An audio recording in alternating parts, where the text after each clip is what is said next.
How's it going, everyone? So today I've got Baron von Brass here. He had me on his YouTube channel for a really cool chat interview sort of thing, and now I'm having him back on mine. So yeah, how's it going? Should I just call you Brass, Mr. Brass? It's kind of weird calling you Mr. Brass because we're like friends and stuff. Yeah, I mean, you can call me Brass or I mean, that's typically what I go by on Twitter and stuff. Right. Um, But how are you? yeah, I'm doing okay. Um, you can also just call me Derek. That's my real government name. Okay, government name. Yeah. Yeah. Um, but yeah.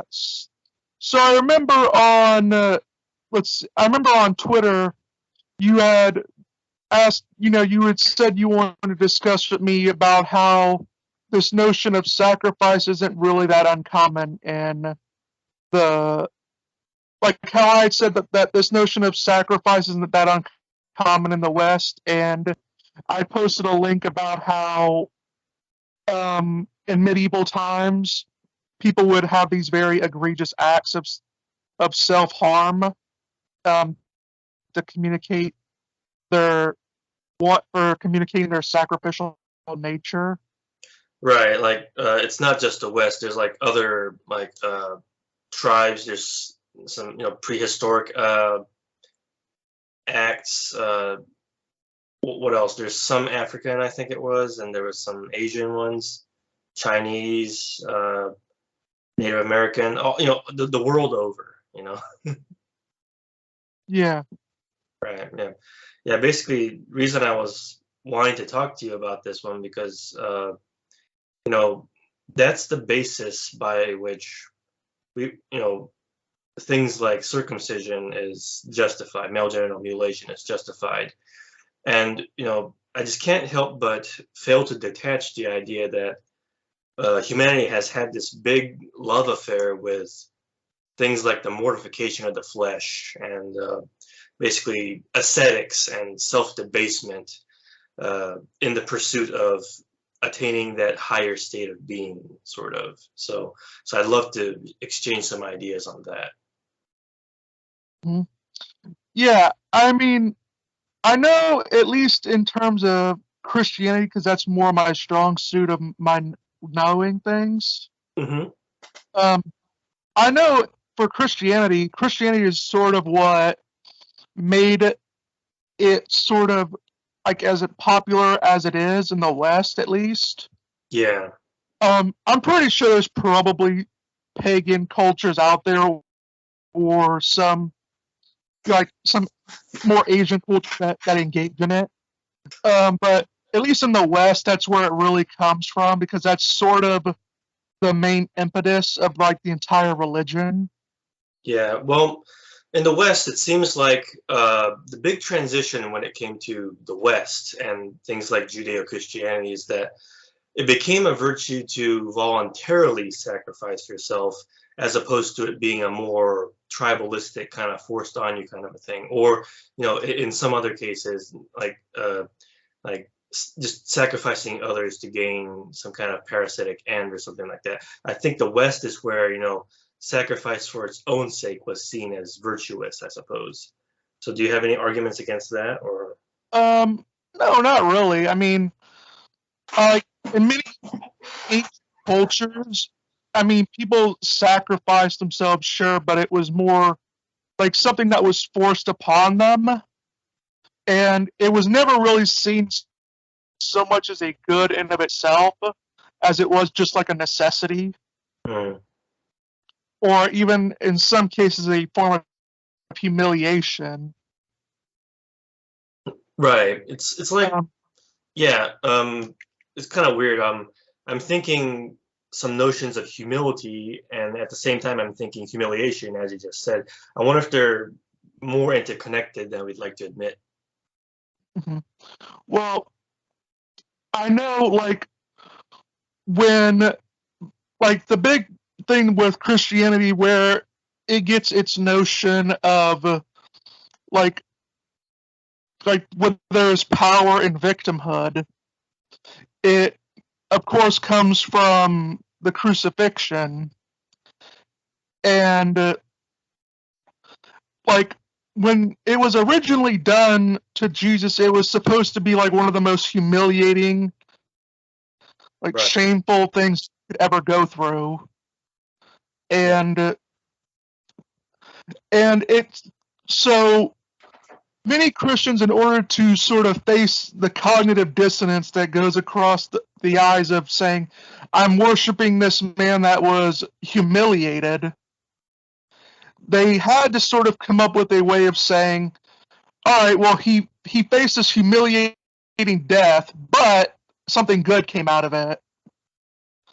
So so that's something uh, I postulated once that was my primary criticism of Christianity. It's that here we have, the symbol of the cross, a torture device for all practical purposes, right? Yeah.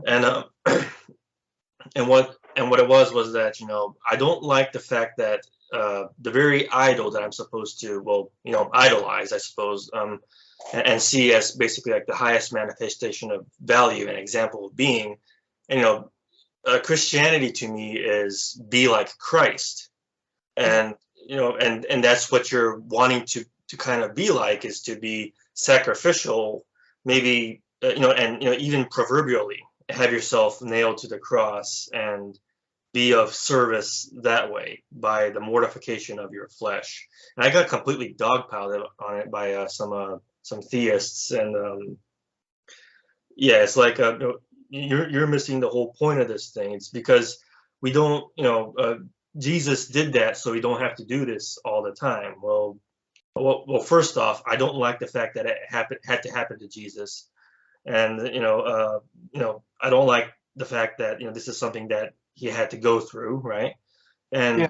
And second of all, I don't think it's helped. It's like people still want they seem to idolize mutilated flesh. Like, we see battle scars as something kind of attractive because he's had himself had his flesh mortified in battle and war and such. And so you kind of get what I'm saying, though, right? Yeah. I mean, it wasn't just the crucifixion that Jews went through. I mean, back then, before you got crucified, you would be like beaten within an inch of your life. Hmm. Um, and I've even heard that some people just straight up died from that, because that's how brutal it would be. But so I mean, you get whipped in front of everybody to the point where you're basically just covered in blood and bruises, and you're humiliated in front of everybody. Hmm. And then, and only then, after that, then you get dragged into the Colosseum, and then you're crucified. Then it's a slow process because you don't die immediately. Like for the most part, when you're crucified, it takes a period of days. Right. So why is it that we think this is virtuous? I think it's more like, at least in biblical times, like for Jesus, he said like there's no greater love than dying for one's friends. Hmm. And so I think that's how many Christians took it, where they said, well, Jesus basically, he stood for his beliefs and he was willing to, give his life for his friends, and that's what makes it a good thing that happened. Right. Well, I mean, we would probably, so to speak, die for our own loved ones and for our values and for all the things we care about, and for our freedoms and so forth. But the thing that sticks with me in my cross, so to speak, is I'm not in it to die. I'd rather live and see these virtues and values defended to the end. But the death is more of a tragic side effect of having done that. So I have a problem with it being like the virtue in itself, you know? Yeah. Right. Um, But and yeah. Well, I mean, I also think that it does come with its own destructive side to it because, I mean, like I said, victimhood culture really does come from Christianity. can you speak Uh, more on that? I mean, well, it's from Christianity that you get the notion that being a victim, at least in the social sense, can be a good thing. Mm, And, like I said, in the Middle Ages, you would see people that, like, sometimes they would, like, try to self crucify themselves and they would fast themselves basically half to death, all in this grandiose effort to show, hey, look, I'm a victim. right. um, look at me, and in order to get like I would assume to get brownie points for what you're doing to yourself. That's the You kind the know, way I've kind of seen it, and if I said it, I get, like I said, I get dogpiled and stuff like that, and that's not what it's all about. But I can't help but agree with you in those areas because we're talking about like seeking out that kind of like the first thing that sticks in my mind right now is Passion of the Christ, the movie. yeah, Mel Yeah, I Gibson. mean, yeah, it was pretty far back now. Boy, do we feel old. But yeah, it was just like a step-by-step display of everything that was happening to him, to Christ, and it's like this like it's really hard to kind of parse anything good to come of this. It's like, do you get what I'm saying here? Yeah, I get what you're saying, and it is very hard to really get to see, like, even from my own perspective, that I mean, it's one thing where I can, like, it's also comes with the whole notion of redemptive suffering where you're sort of seeing, like, you're saying, well, my suffering may be bad, but look at Christ. Hmm. And I do think sometimes I can get to ignore, like, what you're actually going through, or to Right. minimize what you're going through. Hmm. Um, but more so, I think it's just, I mean, like I said, it comes down to a matter of this glorification of self harm for the sake of, for the supposed sake of society. Yeah. Like one thing that I'm reminded of immediately was this. There was just something that was trending on Gab because I know who uses Gab anymore, but it was something I saw when I was on there. It was like this series of videos or something. I think it was an articles or a series of videos by this guy that what he called sacrificial living, basically kind of doing everything in a very uh, ascetic sort of self-debasing kind of way, including, well, I mean, and they're usually like small things like unbearably cold showers and what have you. But I didn't go into too much detail looking into it. But it was just stuff like that. It's this kind of glorification of the fact that you're denying yourself uh, reasonable comfort and I would say health. It's like like as if this is the virtuous way to live. So I think I have a point when I say that Western society has a lot of uh, self-mortification worship, as if that's what's going to get, as you said, the brownie points. And we're not allowed to, shall we say, see virtue and see the good in somebody being intact and unsacrificed in the whole physical sense, Hmm. right? And one other thing that I kind of want to touch on when it comes to the Christ thing is that, or the Christianity thing is see there's this analogy that I keep on hearing about the circumcision of the heart. You've heard of that, right? Yeah, I've heard of that. Yeah. Basically, the idea is that Christianity doesn't condone actual genital mutilation because we already had this circumcision of the heart, uh, or it could be alternatively that Christ was the last sacrifice, so we don't need to do this anymore. But that being said, I still don't like the symbolism because we're still talking about ripping away the symbolic uh, outer flesh of something with the aim of dulling its senses, maybe to kind of deny the worldly pleasures, that sort of thing. Um, I mean, this feels like something that I'm again going to be dogpiled on. That's not what it's all about. But what if it is? I mean, if it is, you still.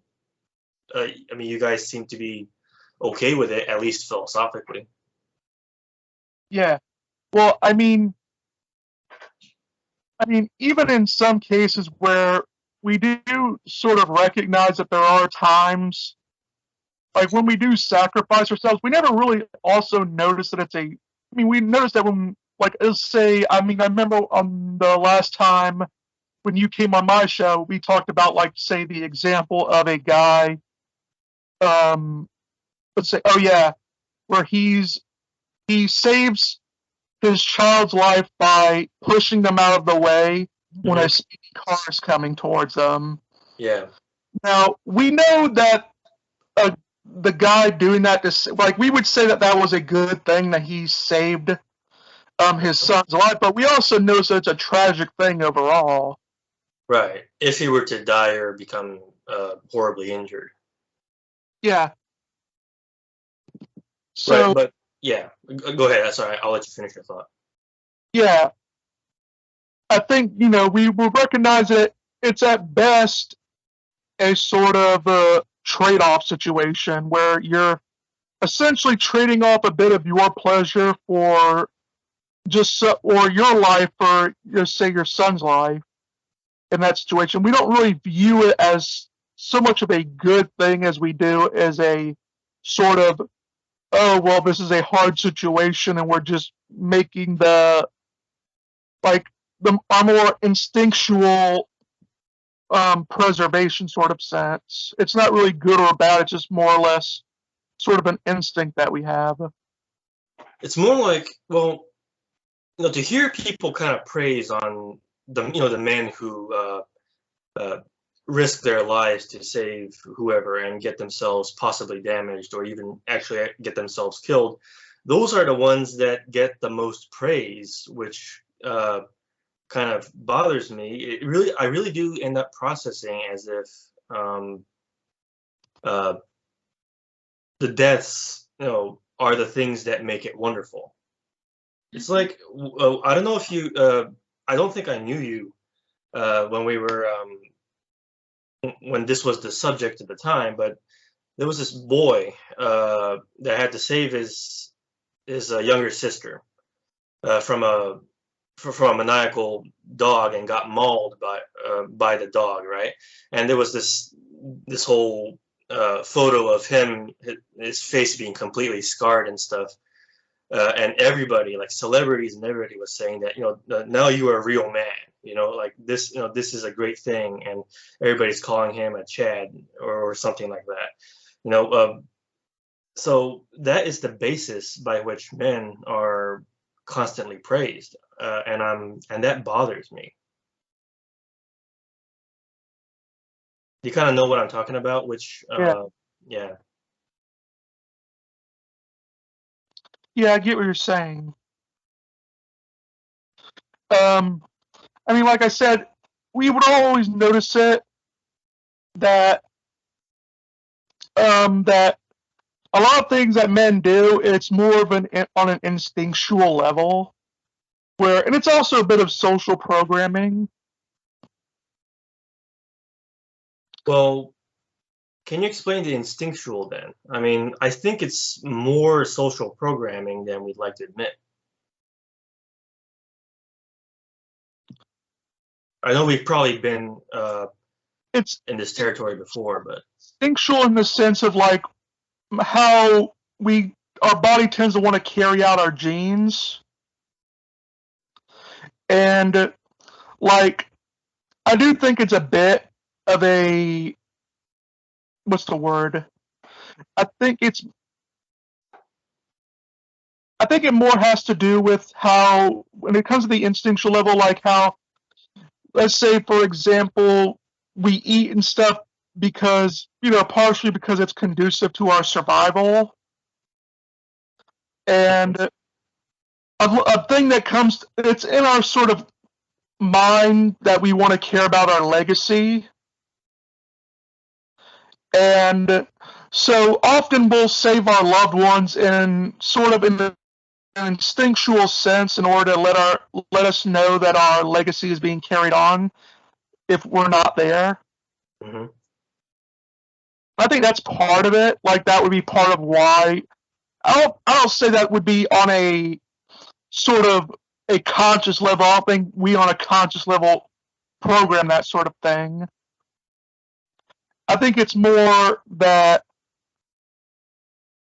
what's the word? I think it's more that subconsciously we care about those sort of things, and our society does tell us that we should care about those things, so it reinforces it.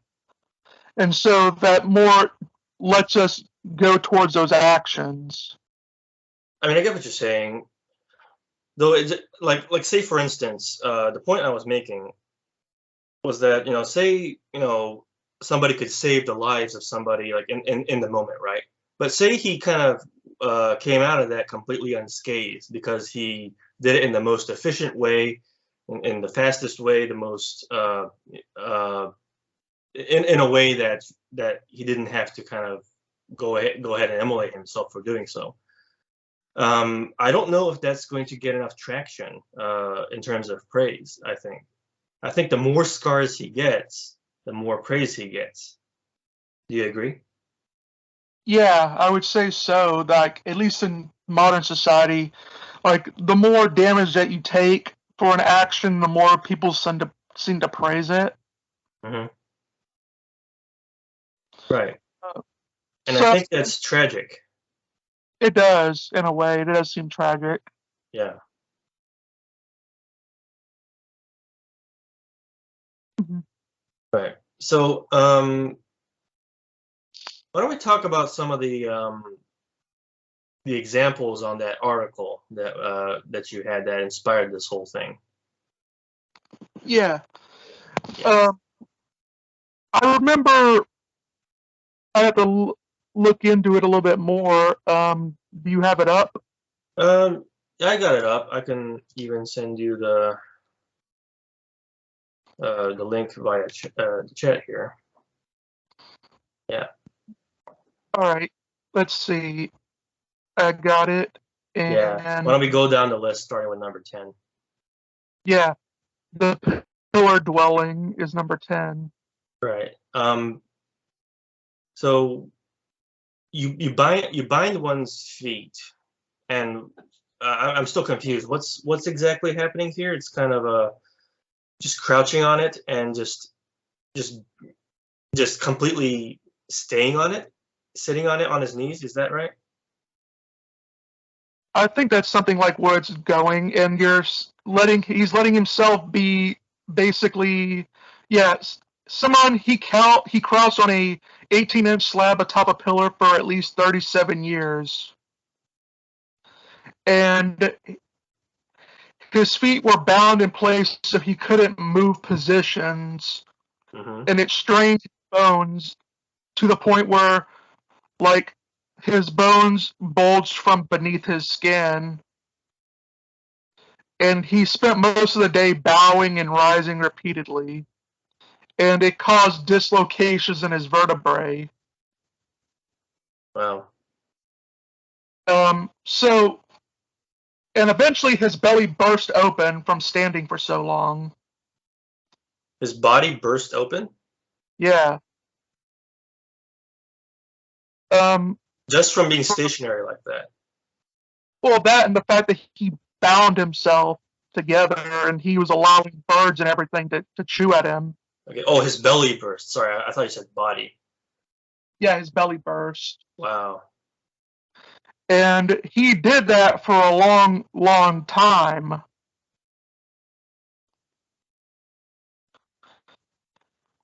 And And this is for, I guess, so this is 5th century Syrian. So, but it is a, is it Judeo-Christian? no. No, it's not. Okay. Well, I mean, I'm not a Christian. I This guy was. He was a Yeah, that's what I was saint. asking. Yeah.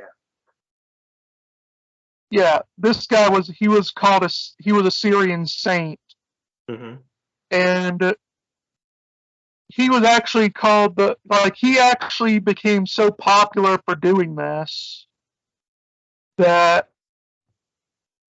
he became he created the whole phrase of pillar dweller. Mm. And basically the whole notion is that you're confining yourself to a tiny space for extended periods of time. Mm. And this would obviously over time cause a lot of disfigurement and a lot of hardships, to say the least.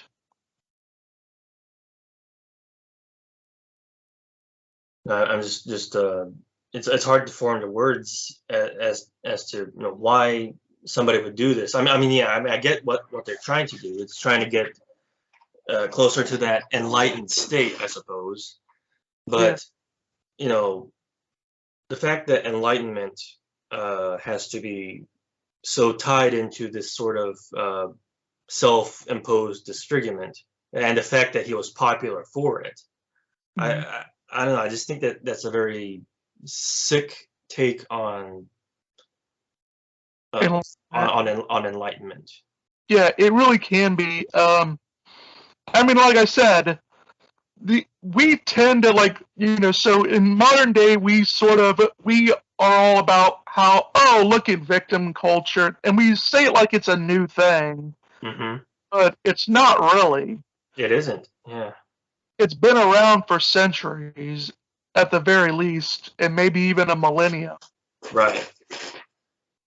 um so I mean, so it's not nothing. The only reason why we think of it as new is because, like, back then, it took a while for news to spread, because it's not like you had internet, Hmm. or you didn't have phones or any other means of communication that where you can just get out information for a long time. Right. I mean, in order for any information to come by, for one, it would have to be something that really stuck with people, and two, you would have to usually people would have to travel on foot by horseback, Hmm. and on foot or by horseback to go to these lands. And they would have to tell someone, and they would hope that the word would spread around, or maybe they would have to write a letter and send it by horseback and hope that the word gets around to people. So back then, you could be really more separated from the sufferings of other people, because you were more in tune with your own village and your own tribe than you were other people's. Right. Whereas now, if a person stubs their toe in Russia, everyone from Russia to Florida will know about it, because it's simply because that person will go on Facebook, Twitter, or whatever and say, "Oh, I stubbed my toe," and it'll become a viral sensation. Right. So we're more connected to the information than other people were. So it feels new to us when it really isn't. Right. And I think I'm actually wondering if it has to do with the fact that it's a victimhood that we don't of the other side than your own. So it looks kind of that much more stupid, and maybe both sides are accusing each other of being victims all the time. I think I wonder if that has something to do with it. Yeah, I think it is also that. But I mean, like in the West, we're a very Christian influenced land. Hmm. And that's just a big part of Christianity, at least how it's gone about, where you do make a big show of like how much you're willing to sacrifice for other people, Right. and you're it's more about, you're trying to make a point. Even in many places like in more Muslim countries, this stuff seems sort of foreign. Mm. Where, I mean, I'm sure there's probably some people that do something like it. Right. For the most part, it's not really as glorified. Yeah, I think I see your point there. Right. A lot of kind of shame and like honor concerns, I think, like know, honor killings being a way of kind of saving face almost. So this it's so yeah, it's not glorified. It's just kind of practiced in its own way, I think. But I think you're right. It's not as glorified. Yeah. Well, I mean, and even in places that are more honor based, like I believe in more Asian countries where there's like, I know in Japan they're very honor based. Yeah, of sorts. Yes. Even in places like Japan, it's not so much seen as a good thing to be so willing to sacrifice yourself. It's more or less just something like maybe as a punishment for something you did. Right. Well, it's funny you mentioned that because like one of my favorite films ever is Seven Samurai, and I it's like 3 or something hours long, and I always watch it. But there's a scene where the archetypal uh, uh, master of his craft, the master swordsman character. Basically, he stops somebody from going after the bandits because uh, he, according to him, he was looking to die. He was intending to sacrifice himself, and the master stopped him because he thinks that's not a very good thing to do. And he had his own problems with having lost his wife to the bandits and everything like that. So there's this whole thing with him, but he's a master of his craft, so he stops the guy who wants to sacrifice himself, and instead goes in himself to do a certain task, and he comes back alive and well, having killed off some bandits. Hmm. Yeah. So yeah, in many honor places, it's like you only really there is no real honor in self-sacrifice per se. Hmm. It's more or less if you do something wrong, you're expected to sacrifice yourself. Right. Yeah. Yeah. Japan has had this. You have to kill yourself for making a mistake if you're a samurai, kind of a deal. So I thought that was pretty excessive, but it was what it was, right? Yeah. Well, I mean, yeah, there's a big difference between, like, let's say in samurai culture, where if you if you make a mistake or you dishonor your master or your clan, you're supposed to go out back and maybe stick a sword through your gut. Hmm. And there's a difference between that sort of thing and how in Christianity, where the act that's getting you to do to do that sort of self-sacrificial act, it's supposed to be a good act that leads you to it, where it's like where the whole point is that you want to sacrifice yourself for the betterment of your clan, and in the sense that you've done nothing wrong to deserve it. Hmm. Right. Whereas, at the very least in the samurai culture, you've had to have done something wrong first. Right. Now it's excessive. It's excessive what they're demanding of you for a mistake that you did. But there's still supposed to be a bad action in front of it. Right. Whereas in Christianity, that's not the case. The bad action part on your part isn't really necessary. Right. Okay. So let's go down the list here. So what is this? Dawning Silices? Am I saying that right? Yeah, I think it's Dawning, yeah, Dawning Silcis. It's like basically a hair shirt. It was a garment worn underneath regular clothes, which allowed one to mortify their flesh. Mm-hmm. And basically, what you would do is you would wear these clothes that had barbed metal around them, Mm. and it would you would and Ivan the Terrible chose to actually be buried in one. Right. Well, if you're dead, And who cares, right? No, you're not going to feel the discomfort.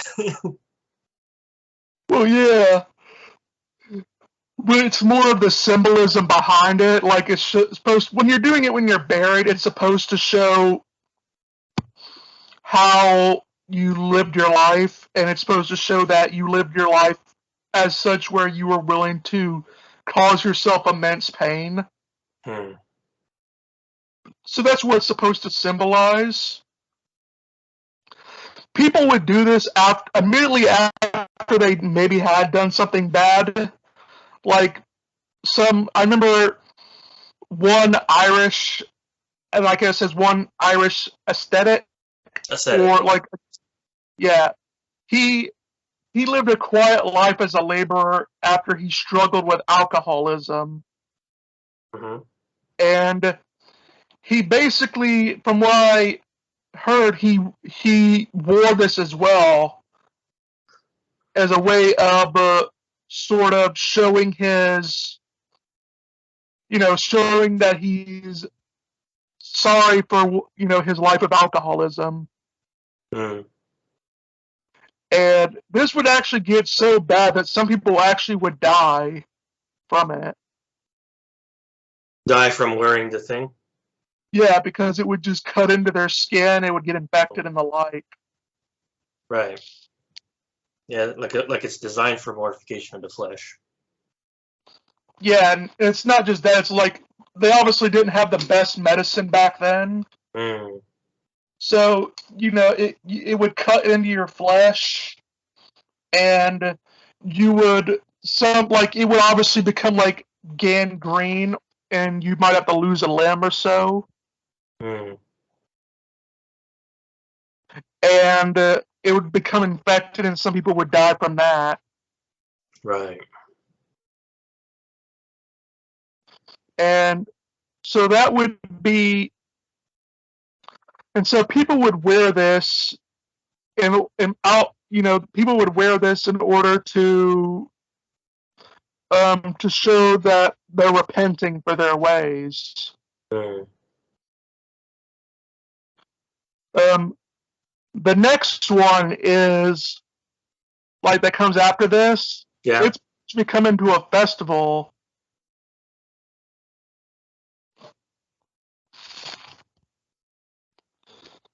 Yeah. Um, Flagellation festivals. Like looks like this one's talking about like several different customs. It looks like it talks about Americans, Spartans, Christians, Islam, all sorts. yeah, basically it came about during the Black Death, Hmm. where people saw the plague as a divine judgment, and would they would say they were being punished. So in order to appease God, they would whip their bodies into bloody bits, their backs into bloody bits, Hmm. in order to show that they were sorry and that they were repenting and trying to get this stuff to end. Hmm. Yeah, Right. I mean, yeah, it's kind of you know jarring to think that more damaging yourself like this appeases anybody except those who wants to control them, right? Like I know I'm being very cynical here, but Yeah. yeah. Well, that are people that are into that sort of thing, but Right. even in those cases, you wouldn't be doing it out in public. Right. That's what it really is in these cases. I didn't know it. I didn't know the Spartans did it. Although it doesn't surprise me, Spartans were a very like militaristic culture, so Right. it doesn't surprise me that they would engage in something like this, where they probably did it for very different reasons. Mm. Probably trying to strengthen their bodies, and they thought that by beating themselves into bits, that like the people that survived that they would be the stronger warriors. Right. That's probably what I'm getting out of that. Why they would do it. It's probably much different than why, let's say, Christians, even modern Christians, are doing it nowadays, Right. or how even many Muslims are. Mm-hmm. Right. Like some I'm seeing here, the most extreme participants use knife blades attached to chains to slice open the flesh of their backs. Thankfully, some Muslims prefer to honor the Prophet by donating blood to hospitals on the holiday instead. Well, yeah, that does seem to be a much better and more reasonable thing. If you're going to, I Mhm. mean, if you're going to take blood from yourself, it might as well someone get something out of it. Right, yeah. Yeah. And it's done in a way you can afford to as well. So, Well, that I'm sure it won't be as likely to kill you that way, yeah. and you won't have as much scars. Oh, yeah, to be sure. Yeah. Mhm. So, interesting that mind alteration is next on the list. I would wonder if it's a bit of a more of a different category than self-torture, I suppose, and mortification of the flesh. But I suppose in a way it's kind of understandable since you're trying to alter. So the idea, the premise behind it being is that you're altering your brain so that your senses probably don't work as they should. And ironically enough, a lot of people who do this consider this actually breaking away from the matrix and and being in touch with the true reality. Yeah, I mean, I would say it is a different category because I mean, this isn't just exclusively a Christian thing. There are even some Buddhists, I believe, that do this sort of thing, where they like the purpose is that our our regular brains are dulled to the spiritual world, Hmm. and in order to really see the spiritual world, you have to take these mind altering substances in order to be awakened to it. Right. Um, I know plenty of people myself that do this sort of thing, and it's not typically even for religious reasons. It's more Well, like yeah, so. yeah. I agree with that. Yeah. Like, I mean there can be torturous ways of doing this. hmm. Like if you're purposefully mixing up substances that you know that if you take them, it's not going to really cause you as much pleasure as it will cause you pain Yeah. in the grand scheme. So I can't imagine it being torturous in some instances, purposefully like torturous, Hmm. because most people that do this, they tend to like, yeah, in the long term they might feel bad side effects, but they're more doing it for the short term, like say high from it. Yeah. Yeah. I mean, like I hear people like getting these freakish acid trips, and like I mean, I don't know. It's like it's weird when it comes to people who do acid. It's like I don't know if you've done acid. I haven't myself, uh, but the idea is that all these people who have done acid, they're all like oh, it changed my life forever, man. Like, so are you saying that your brain is so compromised that can't even trust a word you say? Yeah, pretty much. Yeah. I mean, it's like usually when people do the mind alteration stuff, it's more or less saying, oh, like, well, I'm doing this because I want to be in touch with the higher being, Hmm. and our regular brains are just not really in touch with this higher reality normally. So this is sort of a way of let's say cheating your way into it. Yeah. Yeah, exactly. Like, the funny thing is, it's like, all these people who are doing things like getting high and stuff like that, saying that they're getting in tune with the universe and something like that, but they probably barely left their own home state, and they say they're in touch with the entire universe. You know? Yeah. And this next one is body modification. Yeah, we're back to the physical now. Yeah. And oh, funny, this is a prehistoric Japanese culture. Hmm. Like they would remove their canine or incisor teeth after turning 13. Yep. Did you do that, bro? No, I mean, I got my wisdom teeth taken out before college. Mm. Um, yeah. So I believe like this comes like I mean tattoos are an ancient thing. People have been doing that for thousands of years. Hmm. Right. A lot of times it came down to like spirit, like religious sort of things. I know at least in I don't know if Christians hold to this more, but I know in Judaism you're not supposed to get tattoos Hmm. because like Interesting. we're seen like it's a pagan thing. I see. Although I guess it would also depend on the tattoo. Um, Yes. So I'm not too privy on that one. yeah, I remember this one too, where I've actually seen this on TV, where there are methods of flesh hanging where people would suspend themselves from hooks by their flesh. Right. I think I've heard of that. Um, there's even a church of body modification Really. where more ancient and modern body modification techniques are used, where they're basically suspending themselves by their skin on hooks like raw meat. And you're saying that this is a church? There is a church that does that specializes in it. Huh. Do they do crucifixions too? I don't know if they do that, but it wouldn't surprise me. Right.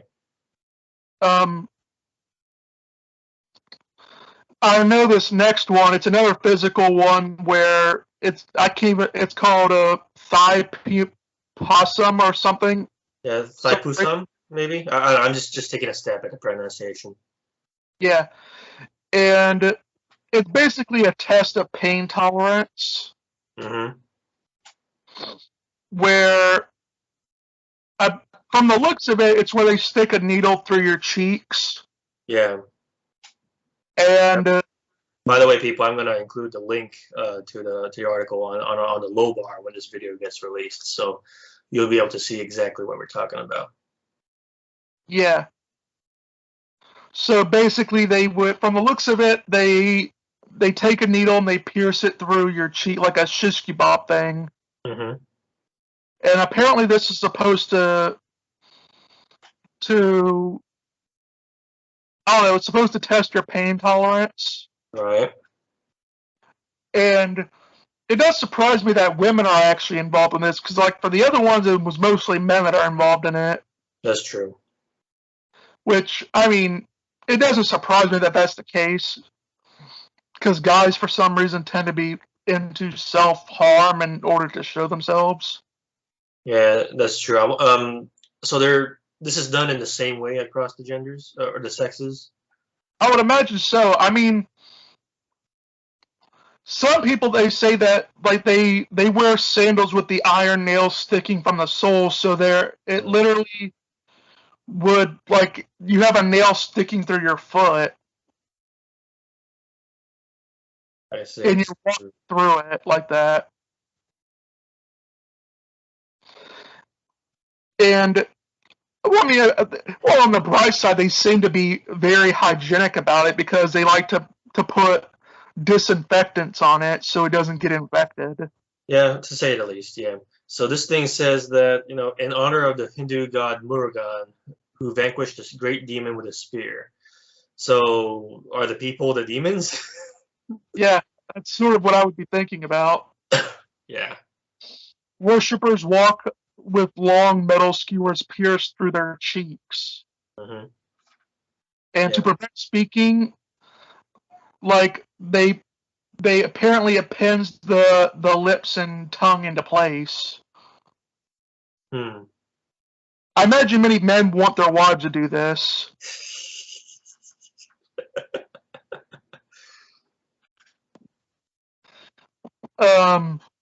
So that does seem sort of a weird train of logic. Basically, your god defeated a demon, and so you're going to as a thank you to the god for saving you from that demon, you're going to basically do to you what the god did to the demon. Right, yeah. I mean, I guess it's just more of that, self-belittlement, by the way. I want to go a bit on a tangent about self-belittlement. It's like, this is one thing I recently read, or rather heard explained to me. This idea that, in order to attain the kingdom of God, we must all be equally belittled. So, it's sort of a way of saying that, he who is first will be last, and he who is last will be first. Um, so yeah, there has always been this love affair with self-belittlement. Would that be a more accurate way to say it than self-victimization, or do you think victimization is more apt? I mean, either one could work. I mean, it can be like it could be a form of belittlement, but I think many people that do this sort of stuff, they think high of themselves because they think they're being closer to their deity, or they're at least participating in something that has significance. Sure, right. College hazing has got nothing on this. Yeah, pretty much it doesn't. Yeah. All right.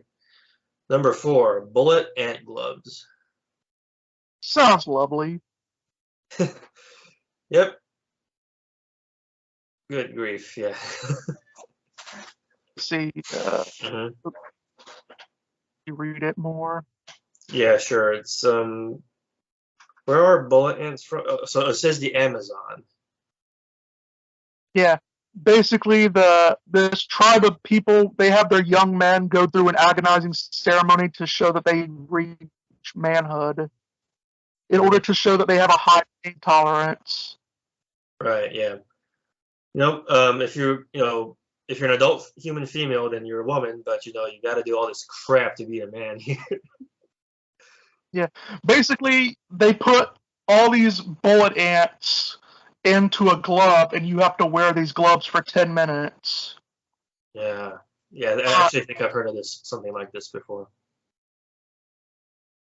And the ensuing pain is apparently 30 times worse than the worst wasp stings.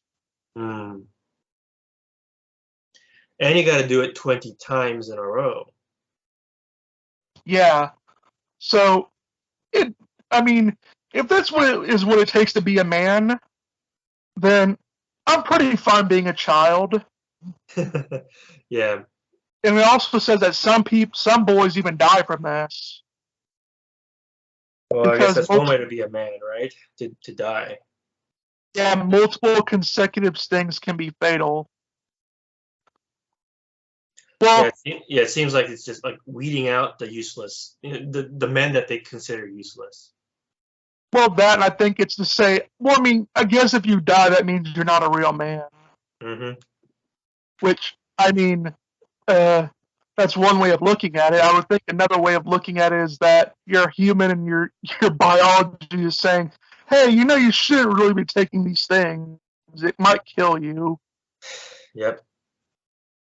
Yeah, the Um, sentiment has not gone away from our Western culture. We circumcise and we accept that death is a part of the thing. We pretend we're, shocked that it happens. We pretend we don't know why this happens, but we know it happens, and yet we still do it. It's kind of like it is what it is kind of a thing. That's the attitude these people have. uh, so this next one is one I'm very familiar with. It's self-immolation, where basically a guy sets himself on fire. Hmm. A person the picture that they're showing is of a Buddhist monk that did it as a political protest sort of thing against Yeah. government that was apparently oppressing the Buddhists. Hmm. Um, so I know a guy that actually did this because of child support, where he You, wanted you to set. you personally knew him, or? I didn't personally know him, but I heard about it. Oh yeah, okay, yeah. I think I know who you're talking about. This guy, he was being charged so much with child support that he couldn't live anymore on it. Hmm. And so, in order to make a political statement, he set himself on fire Hmm. outside like a courtyard. Yeah, I did hear about that. Which that's a way of setting a message. Hmm. But I mean, if I was going to go that far, I would think at that point I would go from something more quick.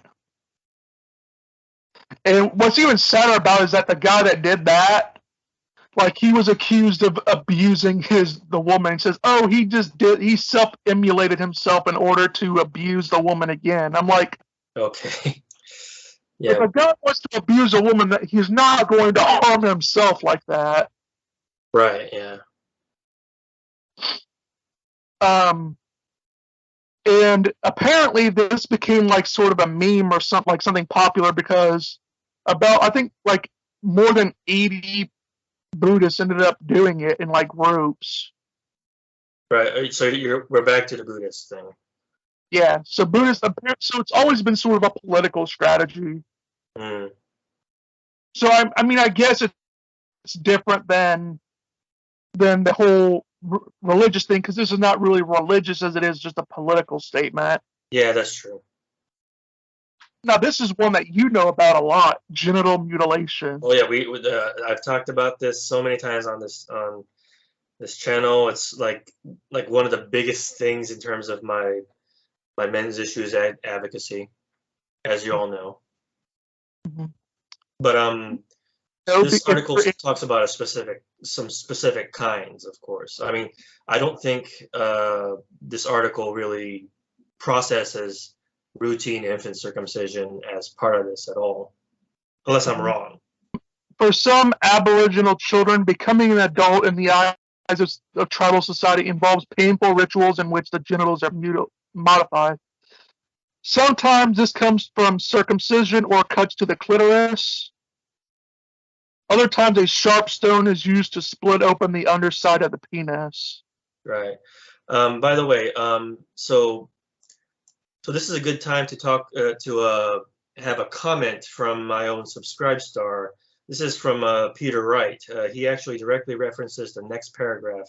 In one of the worst examples, a boy being initiated was expected to repeatedly hit his penis with a heavy rock until it was bruised and bloody. According to the source, his incisors were also to be knocked out of his mouth while his elders exchanged ancient religious secrets with him in return. Thank goodness the feminists and traditionalists have not discovered this one yet. If they had, they'd quickly find a medical rationale for why it was helpful, quote unquote, helpful to males, and proceeded to mandate every male having his penis pulverized with a big rock. Absolutely right. Thank you for that comment, Peter. I love Peter. Um, yeah, it's a good thing that feminists haven't gotten their hands on this sort of thing, or they would definitely. This does seem like something that would what they would do. But just remember though, it's the the FGM, that's the real attack. Oh yeah, Going. it's yeah. Well, yeah. Up until this point, anyway, it's been the real attack. Now it's transitioning teenagers. Well, I mean, I've always said that. I mean, if you're a boy, like I'm trying to think. If you're a male to female transitioner, I mean, on one hand, do you sort of? I've always made this joke. I said, do you see circumcision as sort of oh, as just a partial transition? Yeah, yeah. I saw you make that comment on Twitter. Yeah. So I mean, so you said, I would be mad at my parents for circumcising me, but I'm just going to get the whole thing cut off anyway. In a way, they just gave me a partial transition. Right. One thing that I'm actually kind of curious about is I don't think anyone's done any studies of this, but I'm actually wondering if uh, male to females are generally. I wonder what the rate is like, or any correlation between whether they've been circumcised at infancy or not. Because I don't know how much this happens worldwide compared to in the United States, say, where it's more sensationalized. But I wonder if there's any kind of correlation as such, or maybe none. Yeah, I mean, I know for the West, circumcision became somewhat popular, more popular after like the World Wars, Right. and because basically what people found out was that like some Jewish soldiers, they didn't get the dick diseases as much as like the other soldiers, and they connected that to circumcision. And Mm. I've always said that even if that were, if that's completely true, I mean that would only be justification for saying, hey, telling soldiers, hey, if you're going to be sent out to these deserts, you know, we would strongly recommend you do circumcision. But it wouldn't be a recommendation for doing this to little boys from when they're born. Well, yeah, to be sure, I won't capitulate to any kind of justification on that basis at all myself. So, Yeah, so I mean, even if it were granted that, let's say, soldiers that had circumcision done to them, and they were sent to these desert-like environments, and they happened to do better. I mean, at best, that would only be a justification for maybe recommending it to soldiers that are going out into the Middle East, but it wouldn't be a justification for doing it to little boys. yeah, to be true, you know, uh, I wonder if they more readily recommend it to the guys because to the soldiers because they're being sent to die anyway. Oh yeah, too. I mean, you wouldn't want to die and have a dick disease. Um, Yeah. Now the last one is, Well, before we go to the last one, why don't we talk about the last paragraph here because I think it's kind of important. yeah, Sure. So another report described the process of bifurcating the penis. After making an incision, a rod is inserted into the urethra, and a long cut is made from the head of the penis to the top of the scrotum. As a result, the boy will now have to crouch in order to urinate or ejaculate properly. Anthropologist Barbara Meyerhoff famously noted that this specific ritual makes the male genitalia superficially resemble that of a menstruating woman's. The pain experienced is also likened to menstrual or birth pains, supposedly giving boys more understanding of reproduction and the cycle of life. So this is the part that really pisses me off because um, it's basically trying to match what they think is the downtrodden. Like they say that woman is the downtrodden sex, and it appears to be no different in this kind of tribal situation. And so we need to correct and punish the male so they feel the same thing.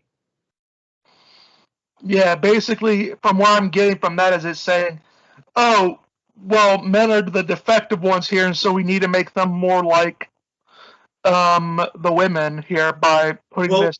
rod Well, and I have an alternate take to that one. It seems like, it's like they pity women because they're the defective ones, so the men must become defective to match them. Maybe that's an alternate take. that could be true as well. Yeah. Um, but I think it is sort of getting how they want this sort of equality in the genitals between the two of them. Yeah. As a matter of fact, one thing that pissed me off is when Jordan Peterson says that the blood from circumcision is the equivalent of menstruation in women. It's basically the same kind of thing. I'm paraphrasing here, but that's what he said, and that kind of made me lose it.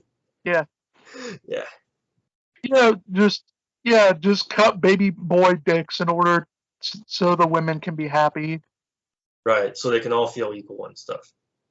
Yeah. Um. So yeah, that's pretty garbage reasoning in my opinion. Hmm.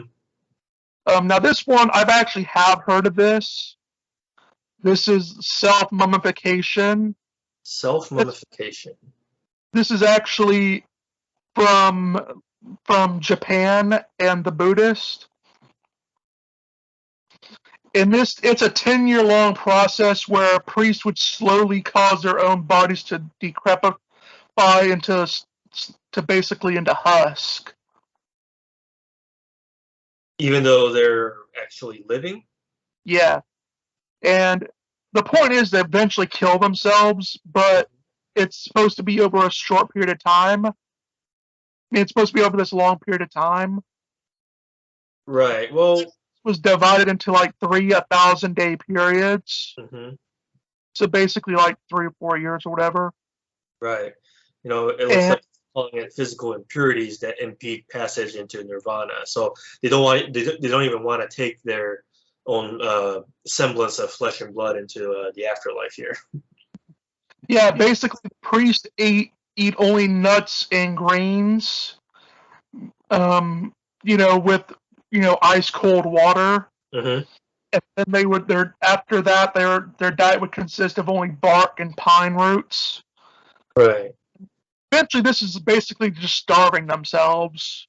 Exactly. And it really bugs me when people push this kind of some weird variety of vegetarian or something like that kind of push this kind of diet on us in our modern civilization. You know, it's like it's basically meant to mortify the flesh. In fact, I'm pretty sure that this is what's happening with the recent push to eat bugs and stuff. Well, I mean, the thing is I'm not as like gung ho against the whole bug eating thing. I mean, personally, I wouldn't do it myself, Well, but I mean, I get that other cultures in the world have done this to the extent that they do, right?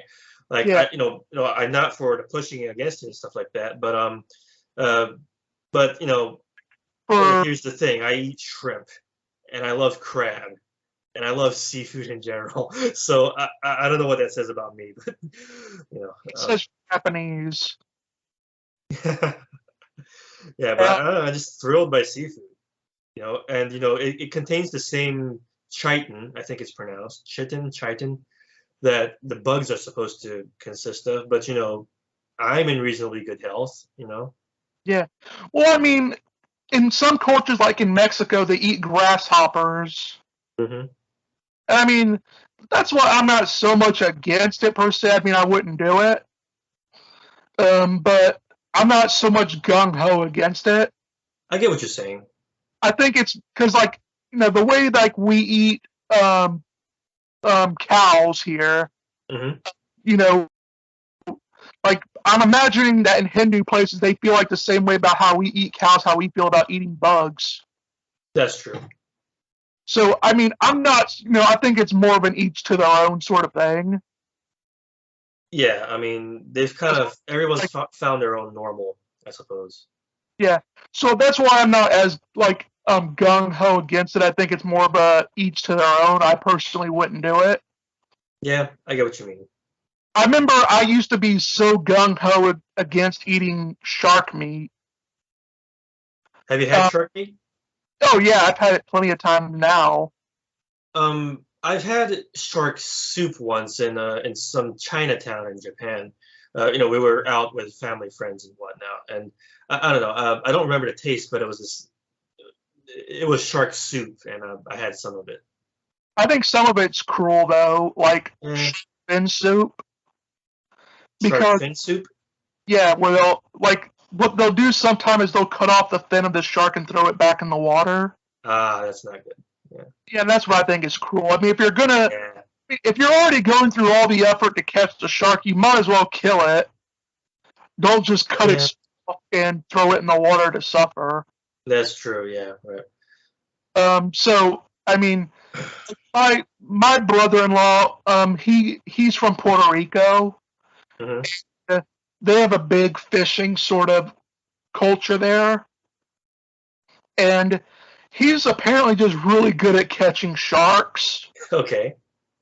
And he caught one shark, and he asked me if I wanted to try it. And I was against it at first, but I said, "All right, just give me like a slice of it." And he cooked it up and everything, gave it to me, and I said, doesn't taste that bad. Right. It has more of a like if you go to the grocery store and you get like fillet of fish, Hmm. that's sort of how it tastes like. I see. It has more of a like. I mean, it all depends on really how you cook it as well. I see. If you if you if you if you cook it and bread it good enough, you can't really taste the fish in it. Yeah.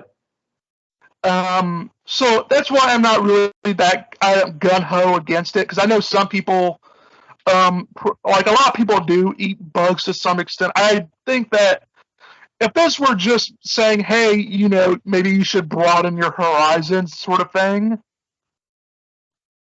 and just try it for that reason, then yeah. But that's usually not what they're going for when they're pushing the bugs onto people. They're more saying, hey, eat bugs or you're going to destroy the environment. Yeah. That's it. Yeah. Yeah, and So I get what you're saying about the gung ho thing. Yeah. yeah, if it were more just saying, hey, other cultures try this, maybe you should as well for eating. Yeah. So, I wouldn't have as much of a big deal about that sort of thing if you're just saying, hey, maybe you should open your mind to what other cultures do. Right. Yeah. Well, that plus the fact that I've heard that there's unchecked parasites and the kind of things that they're trying to force us to eat. Oh, yeah, that too. Yeah. So, I mean, if it were just about a matter of like sharing what other cultures do, I wouldn't care that Yeah. much. That makes sense.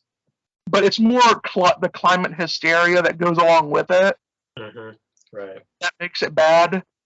That's true. I mean, it would be equally as bad if, like, let's say hypothetically, they had said, "Hey, maybe you should eat this sort of chickens, like chicken sandwiches, in order to save the environment." It wouldn't be so much that I'd be against eating the chicken sandwich. It'd be more against the message that's being pushed for eating the Yeah. chicken sandwich.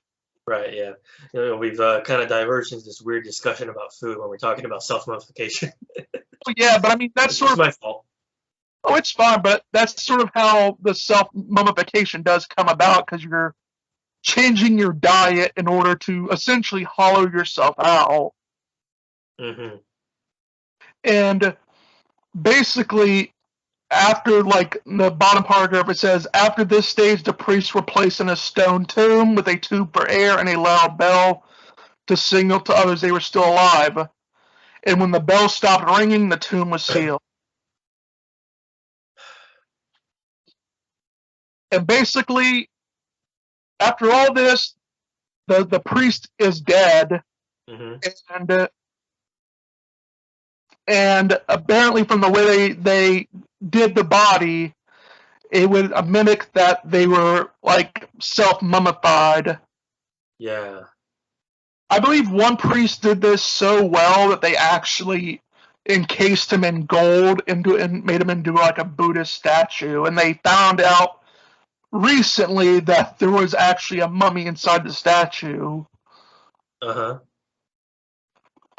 So apparently that's how good one guy did it. Wow. So basically, the entire process is just to basically hollow yourself out.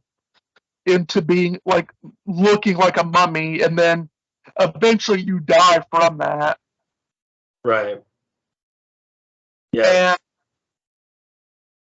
And you'd be entombed and all that stuff.